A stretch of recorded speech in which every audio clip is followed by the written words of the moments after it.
আসসালামু আলাইকুম বন্ধুরা। আজকে আমি আপনাদেরকে দেখাবো আপনারা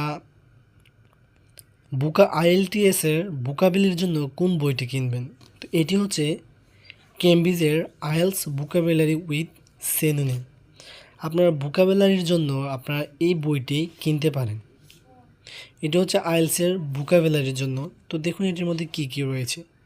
এখানে খুব সুন্দরভাবে সব কিছু সাজানো গোছানো রয়েছে। বইটি কিভাবে পড়বেন এখানে খুবই সুন্দরভাবে লেখা আছে। দেখেন, একটি ইংরেজি শব্দের 2 থেকে 3টি বা এর অধিক অর্থ থাকতে পারে। বাক্যে যে প্রচলিত অর্থটি দেওয়া আছে তা অধ্যয়ন করুন।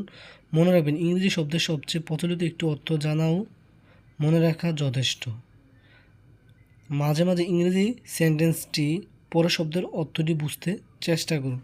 অর্থাৎ এই বইটিতে আপনার যে এখানে যে বইগুলো দেখতে পেলেন 10 থেকে 20 পর্যন্ত যে আইএলটিএসের বইগুলো, এই বইগুলো সবগুলো পার্ট বাই পার্ট আপনার রিডিংয়ের জন্য আপনার শব্দের ওয়ার্ডগুলো দেওয়া আছে এবং সেগুলো সিনোনিম সহকারে।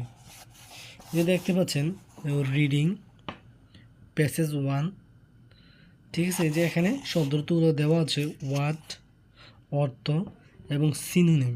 খুব সুন্দরভাবে বইটিতে সাজানো গুছানো আছে। আপনারা চাইলে আইএলটিএসের এই ভোকাবুলারি বইটি আপনারা কিনতে পারেন।